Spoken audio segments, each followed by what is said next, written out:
Oke, baik. Bismillah. Assalamualaikum warahmatullahi wabarakatuh. Sebelumnya, perkenalkan, nama saya Sabul dengan NIM 1S1 22091. Pada video kali ini, saya akan mencoba menjelaskan mengenai array based sequence atau array based sequence. Nah, sebelum kita mulai atau kita lanjut, kita perlu tahu dulu sebenarnya apa sih array based sequence itu. Nah, ia adalah struktur data yang menyimpan uh, urutan atau sequence elemen menggunakan array sebagai dasar penyimpanannya. Kemudian di overview atau pembahasan atau ringkasan, jadi yang kita akan bahas yaitu Python sequence type atau jenis urutan Python. Nah, di sini kedua ada low level array. Yang mana di sub pembahasannya kita akan membahas yang pertama yaitu referential array, kemudian compact array.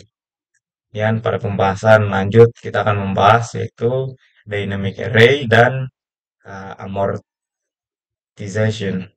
Kemudian dalam dynamic array ada tiga sub pokok pembahasan yaitu implementing a dynamic array, analysis of the dynamic array, kemudian Python list class, ya, implementasi array dinamis, kemudian analisis komutasi array dinamis, dan kelas daftar Python atau Python list class.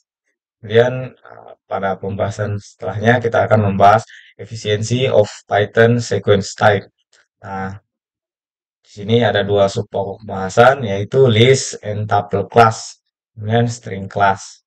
Nah, pada pembahasan terakhir yaitu using array based sequence. Nah, pada pembahasan ini kebetulan kita dikasih tugas atau kita dibagi menjadi ya ganjil genap, kemudian kita tugaskan untuk menjelaskan atau kita memilih yang mana ini adalah kelas ganjil, dia akan menjelaskan tentang storing hex score for a game.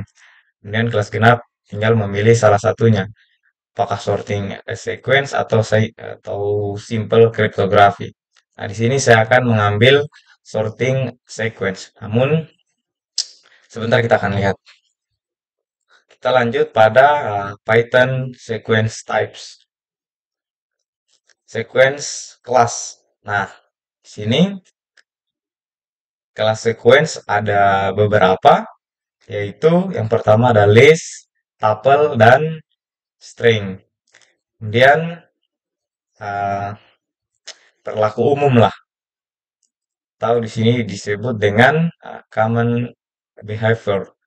Kemudian di sini masing-masing mendukung pengindeksan untuk mengakses elemen individual dari suatu urutan. Misalnya sekuen K.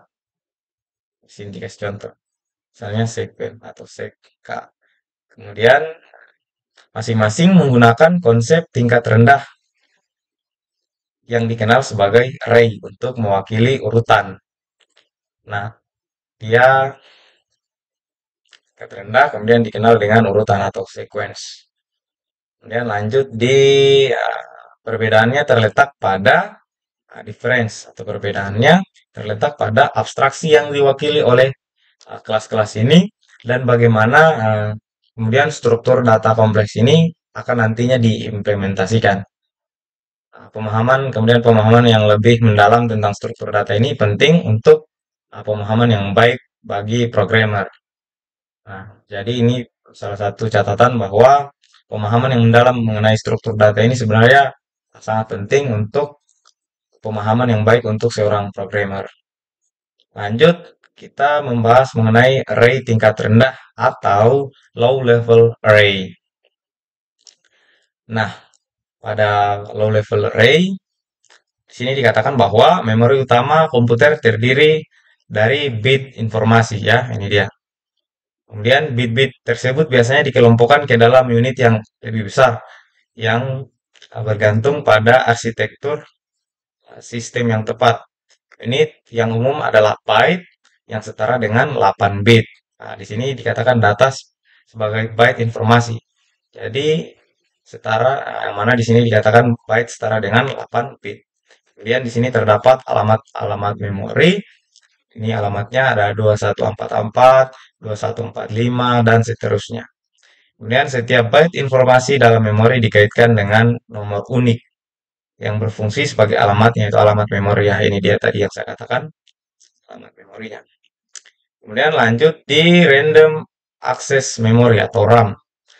Nah, meskipun tata letak lokasi memori berurutan, perangkat keras komputer kemudian dirancang untuk mengakses lokasi memori manapun secara efisien menggunakan alamat memorinya. Artinya, mengambil byte dengan alamat ini sama mudahnya dengan mengambil byte dengan alamat seperti ini, 8 sekian-sekian. Artinya, mengambil byte di yang tertinggi kemudian mengambil byte dengan yang rendah, itu sama mudahnya. Ya, antara yang ini dengan yang ini, atau karena dia dirancang untuk mengakses lokasi memori manapun secara efisien menggunakan alamat memorinya. Nah, ini dia. Kemudian setiap byte memori individu dapat disimpan atau diambil dalam waktu 0 dalam kurung 1. Kemudian lanjut, yaitu array. Sini dikatakan bahwa array adalah sekelompok variabel yang terkait, variabel terkait yang disimpan satu demi satu dalam bagian. Nah, ini dia. Satu demi satu dalam bagian memori komputer yang bersebelahan. Oke, lanjut. Nah, contohnya, satu rangkaian teks disimpan sebagai urutan karakter individual yang berurutan. Nah, teks contohnya adalah sampel. Nah, kemudian disimpan sebagai urutan karakter individual. Nah, ini S, A, M, P, L, E. Kemudian setiap sel array harus menggunakan jumlah byte yang sama. Hal ini memungkinkan sel acak diakses dalam waktu yang konstan. Jadi, di sini apa namanya setiap karakter di sini dikatakan, nah ini dia contohnya. Setiap karakter Unicode diwakili oleh 16 bit atau 2 byte. Jadi masing-masing itu 2 byte. Kemudian string 6 karakter seperti sampel akan disimpan dalam 12 byte memori yang berurutan. Ya. Jadi string 6 karakter seperti sampel dia akan disimpan dalam 12 byte memori yang berurutan. Kemudian dikatakan bahwa jadi catatan ini adalah array 6 karakter yang membutuhkan 12 byte. Kemudian beda karakter juga nanti byte-nya itu akan beda. Setiap lokasi dalam array disebut sel. Nah, ini sel. Dan indeks integer akan digunakan untuk mendeskripsikan lokasi sel dalam array. Ini dia. Kemudian lanjut. Sebagai contoh sel dengan indeks 4 berisi L. Nah, ini dia. Sel 4 berisi L. Yang disimpan di lokasi memori 2154 dan 2155. Nah, ini dia. Alamatnya ada 2154 dan 2155. Kemudian alamat sel manapun dengan indeks K sama dengan awal, kemudian ditambah dengan ukuran sel. Oke, lanjut di array referensial. Nah, yang tadi ini kan apa? Satu rangkaian teks disimpan sebagai urutan karakter yang individual. Nah, bagaimana dengan yang ini? Ini kan banyak. Nah, sini dikatakan bahwa Python merepresentasikan satu instans apa? Daftar atau tuple dengan menggunakan mekanisme penyimpanan internal berupa array referential object. Nah, jadi yang disimpan di sini nanti itu alamat referensialnya. Kemudian, jadi pada level terendah, array terdiri dari serangkaian alamat memori, tempat elemen-elemen rangkaian itu berada. Kemudian, setiap alamat memori berukuran konstan dan karenanya Python dapat menyediakan akses waktu konstan ke elemen daftar atau tuple yang berdasarkan indeksnya. Kemudian daftar atau tuple Ya, di sini dikatakan list or tuple ya, daftar atau tuple hanya akan menyimpan urutan referensi ke objek yang akan disimpan. Jadi yang akan disimpan itu nanti di sini dikatakan sequence reference atau referensialnya saja yang disimpan. Nah, di sini menjadi catatan bahwa pertimbangkan daftar string dengan ukuran yang berbeda. Nah, ini dia. Kemudian lanjut. Satu contoh daftar atau list dapat mencakup beberapa referensi objek yang sama sebagai elemen daftar. Nah, ini dia. Satu contoh daftar dapat mencakup beberapa referensi objek yang sama. Ini dia. 0 dengan 3 itu sama dia di 7, 4 dengan 1 di 11. Nah, begitu. Kemudian dimungkinkan juga bagi satu objek menjadi elemen dari dua atau lebih daftar. Nah, ini dia. Karena daftar tersebut hanya menyimpan referensi kembali ke objek tersebut. Jadi yang disimpan hanya referensi, nomor apa, referensialnya. Kemudian di sini dikatakan TM2 sama dengan 15. Hanya mengubah referensi ke objek integer yang dapat diubah. Integer yang tidak dapat diubah. Nah, ini dia. Kemudian kita lanjut. Backup sama dengan list primes. Membuat daftar baru yang berisi referensi yang sama seperti yang ada dalam primes atau salinan dangkal. Nah, salinan mendalam harus digunakan untuk menyalin sesuatu yang bisa diubah. List. Nah, ini dia contohnya. Kemudian di sini dikatakan juga bahwa counter menghasilkan daftar referensi ke elemen yang sama, yaitu 0. Ini dia. Yang merupakan objek yang tidak dapat diubah. Ya.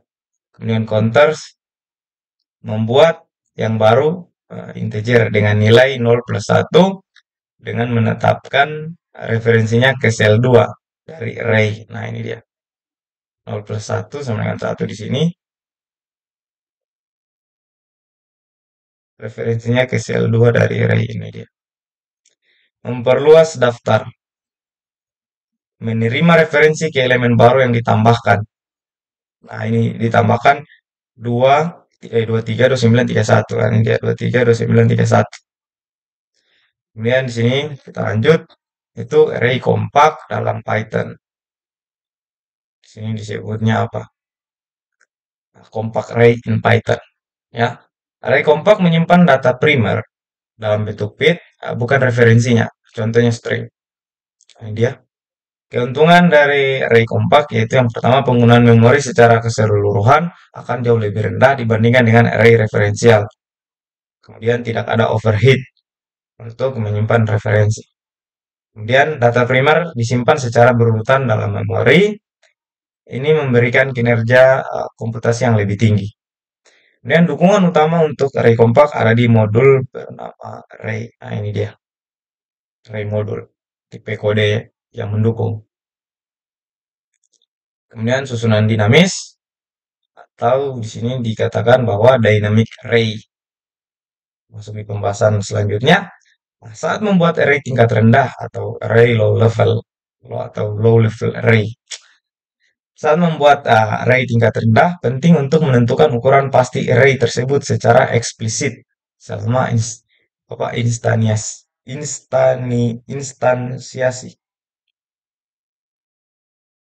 Kemudian hal yang sama berlaku untuk tuple Python dan instance str string str yang dapat diubah.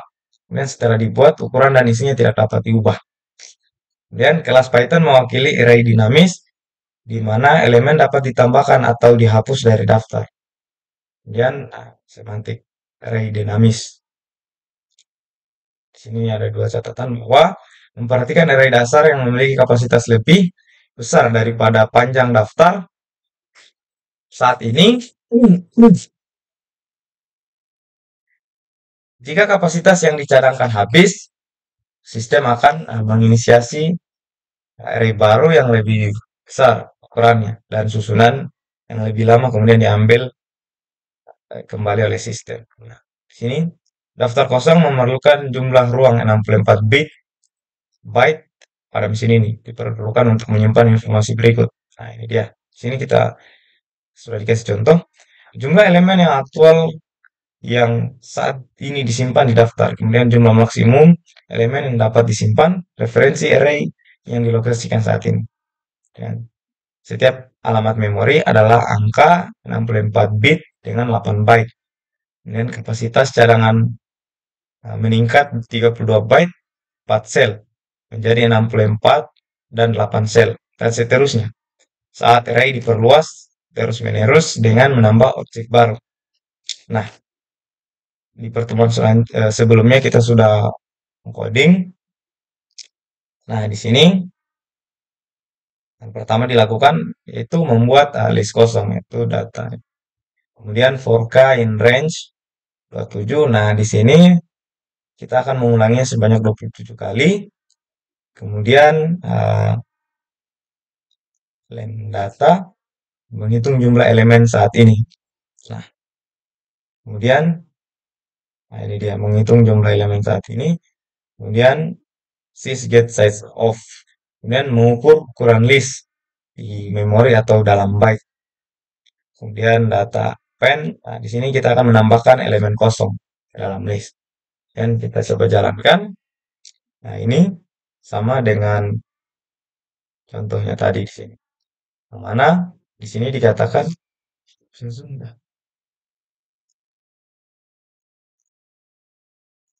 di sini dikatakan 30 bit dicadangkan untuk menyimpan 4 referensi objek. Kemudian ruang untuk 4 referensi objek. Kemudian di sini dikatakan lagi bahwa di sini untuk ruang untuk menyimpan 8 referensi objek, kemudian ruang untuk menyimpan referensi objek.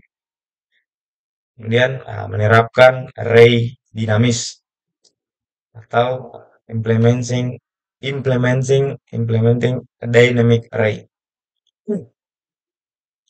Kemudian kuncinya adalah menyediakan cara untuk mengembangkan array A yang menyimpan elemen dari suatu daftar. Jika suatu elemen ditambahkan ke suatu daftar, pada saat array mendasarinya penuh, kita melakukan langkah-langkah berikut. Nah, ini dia. Istilahnya itu kita memperbesar apa namanya? Sini kita memperbesar ruangan. Nah, misalnya contohnya kemarin dikasih contoh sama Pak dosen bahwa misalnya kamar kos. Ketika ada misalnya kamarnya itu hanya 4, kemudian ada satu penyewa baru, maka kemudian yang di-upgrade atau ditambah ruang, kemudian nanti akan digeser. Nah, ini dia. Nah, kemarin juga di pertemuan kita sudah coding. Nah, di sini sabar dulu. Ini kita start dulu. Kita buka ini. Kemarin juga di sini sudah dibahas. Nah, di kode ini kita membuat array ya, dinamis sederhana seperti list di Python. Nah, saat kapasitas penuh, array akan diperbesar 2 kali lipat. Nah, tadi seperti saya sudah bilang, misalnya ini, array-nya penuh, maka array-nya diperbesar sebanyak 2 kali lipat. Kemudian, ini kita tes jalankan. Nah, ini dia. Kemudian, analisis amortisasi. Analisis diamortisasi mengacu pada penentuan waktu berjalan rata-rata untuk suatu urutan operasi. Kemudian berbeda dari analisis kasus rata-rata karena tidak membuat asumsi apapun tentang distribusi nilai data. Kemudian analisis diamortisasi adalah analisis kasus terburuk untuk urutan operasi daripada untuk operasi individual.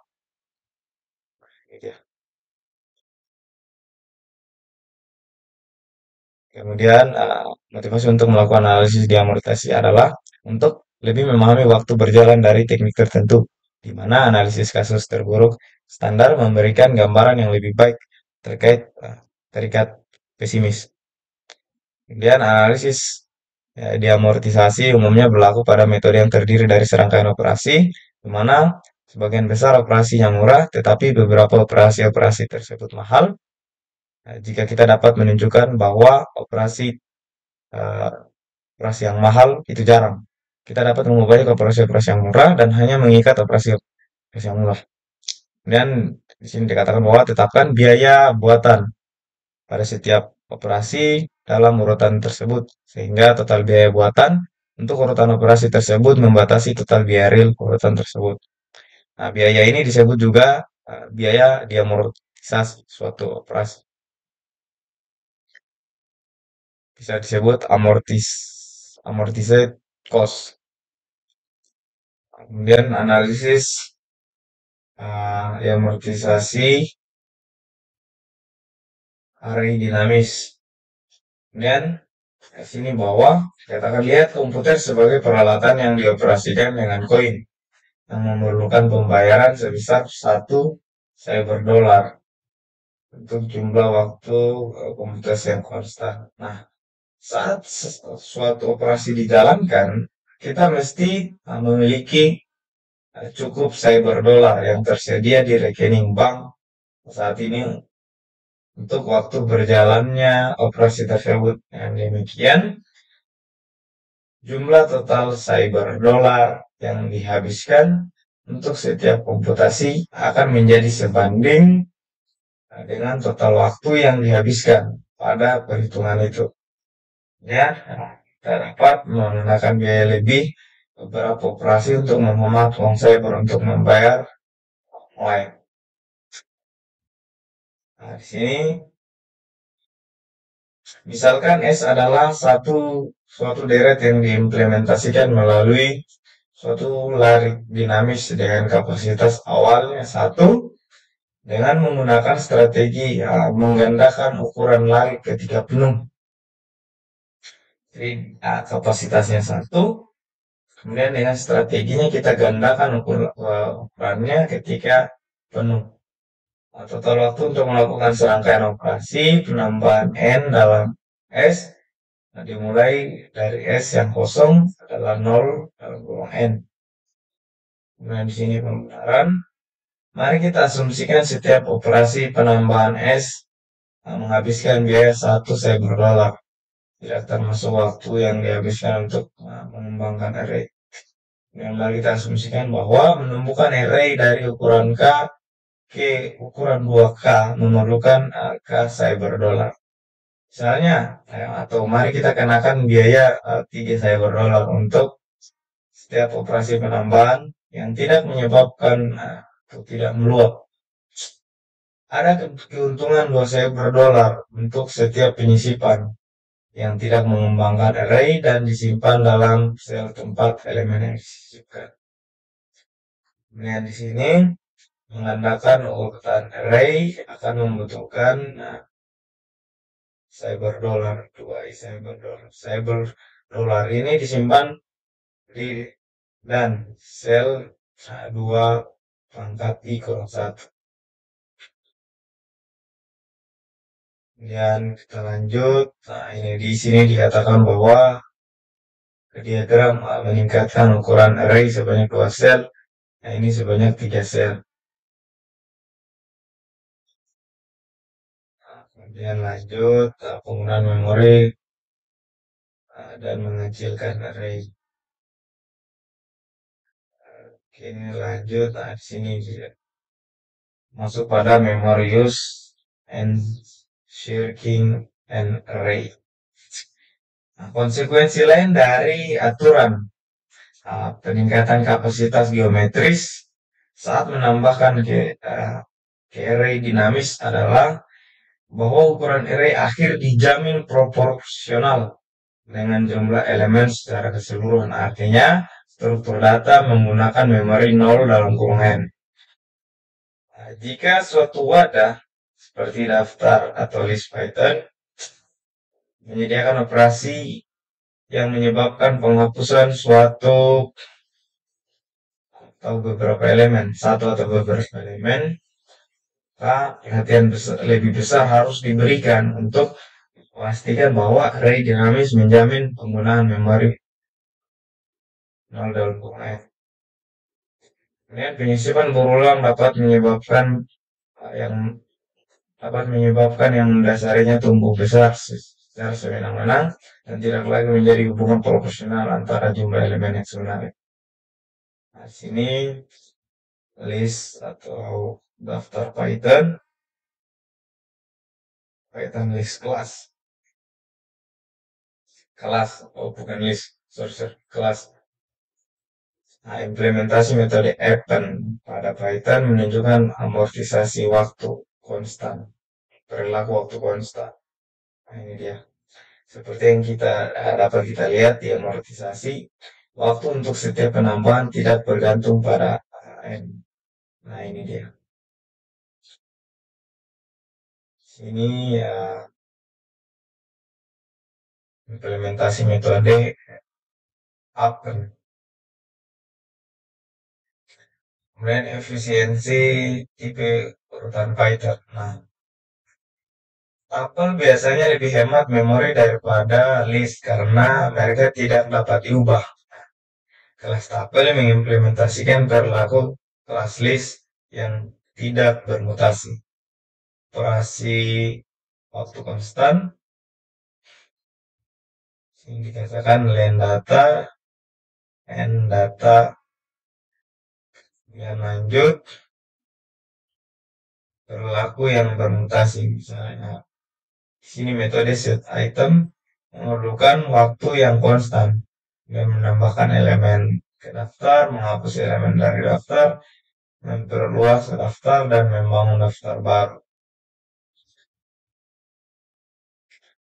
Nah, menambahkan elemen ke daftar. Nah, di sini insert k value di mana 0 lebih kecil atau sama dengan k, kemudian lebih kecil atau sama dengan n, memerlukan pergeseran semua elemen berikutnya kembali satu slot untuk membuat ruang. Nah, ini dia.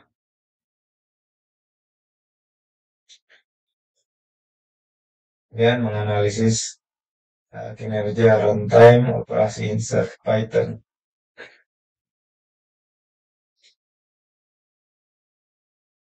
Insert Python.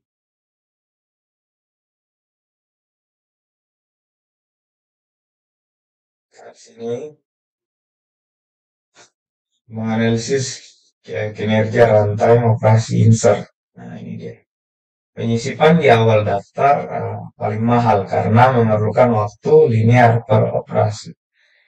Pemasukan di tengah membutuhkan waktu setengah dari pemasukan di awal. Nah, tetap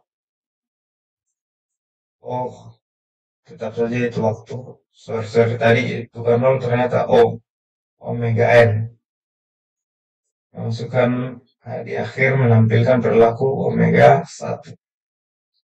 Menghapus elemen dari daftar. Dari list. Pertama pop, dalam kurung menghapus elemen terakhir dari daftar. Omega 1. Kemudian pop k menghapus elemen yang ada dalam indeks yang k lebih kecil n dari suatu daftar. Persyaratan waktu omega nk. Karena jumlah pergeseran bergantung pada pilihan k pop, 0 paling mahal dalam menggunakan waktu. Nah, remove dapat menghapus nilai tertentu tanpa menentukan indeks apapun dari list. Kemudian memperluas daftar digunakan untuk menambahkan semua elemen dari satu daftar ke akhir daftar kedua. Lanjut, di sini membangun daftar baru, efisiensi asimptotik bersifat linear dalam panjang daftar yang dibuat. Sintaks pemahaman daftar secara signifikan lebih cepat daripada membuat daftar dengan menambahkan berulang kali. Kemudian lebih efisien membuat daftar dengan menggunakan ini daripada membangun daftar tersebut secara bertahap. Oke, di sini kelas string Python. Kita sudah masuk pada pembahasan di sini kelas string Python. Nah, ini dia. Beberapa notasi panjang string N, panjang senar kedua M. Beberapa perilaku umum, yang mana metode yang menghasilkan string baru, misalnya kapitalis, center, strip, memerlukan waktu yang linear dalam panjang string yang diproduksi. Kemudian perilaku menguji kondisi boolean pada string, misalnya is lower, memerlukan waktu omega n, memeriksa semua n karakter dalam kasus terburuk. Kemudian di sini pencocokan pola menemukan satu string dalam string yang lebih besar. Contohnya contains, nah, ini dia. Contohnya contains,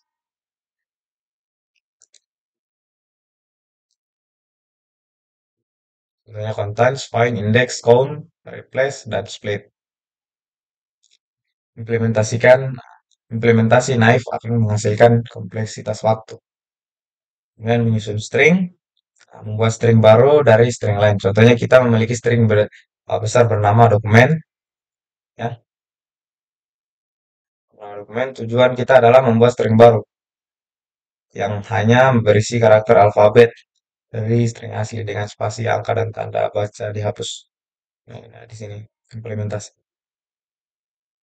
Ya, di sini implementasi duanya. Nah, ini tadi seperti yang saya bilang di awal, kita dibagi apa namanya beberapa dua kelas, yang mana kelas ganjil akan mempelajari menyimpan skor tinggi suatu permainan. Jadi dia akan mengerjakan storing high score for the game. Nah, untuk kelas genap itu tinggal pilih apakah sorting as sequence atau simple cryptograph. Di sini saya akan memilih sorting as sequence. Oke, kita langsung saja. Nah, ini storing high score for a game untuk kelas ganjil. Nah, ini untuk kelas genap. Saya mengambil, nah ini, sorting as sequence untuk mengurutkan urutan. Nah, tujuannya adalah untuk mengurutkan elemen yang tidak berurutan menjadi elemen yang tidak menurun urutan nilainya. Algoritma penyisipan urutan atau insert sort algoritma atau algoritma insert. Nah, sini dimulai dengan elemen pertama dalam array. Satu elemen diurutkan sendiri, kemudian perhatikan elemen kedua jika lebih kecil dari elemen pertama, kemudian kita tukarkan. Kemudian perhatikan elemen ketiga, kita tukar ke kiri hingga berada dalam urutan yang benar dengan elemen pertama dan dua elemen dan seterusnya. Nah, ini dia. Di sini kita mencoba apa namanya mengurutkan sesuai urutan. Misalnya kita coba main kartu. Nah, pada saat dibagikan misalnya kartu remi, nah itu kan masih teracak. Nah, ini contohnya nih. Kemudian kita akan sortir atau kita akan mengurutkan sort sequence. Nah, kemudian ini contohnya. Kemudian kita masuk di kode. Oke, ini kita temukan. Oke, dia. Nah, di sini untuk fungsi metode insert atau algoritma insert.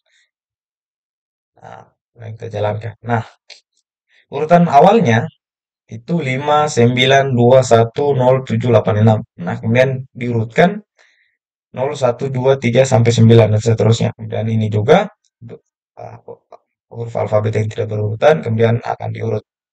Nah, fungsi ini mengurutkan data satu persatu, seperti menyusun kartu, seperti yang saya bilang tadi di awal. Di sini diurutkan data satu persatu ya. Oke, mungkin itu saja video dari saya. Apabila ada kekurangan, mohon dimaafkan. Saya tutup dengan ucapan billahi taufiq wal hidayah. Wassalamualaikum warahmatullahi wabarakatuh.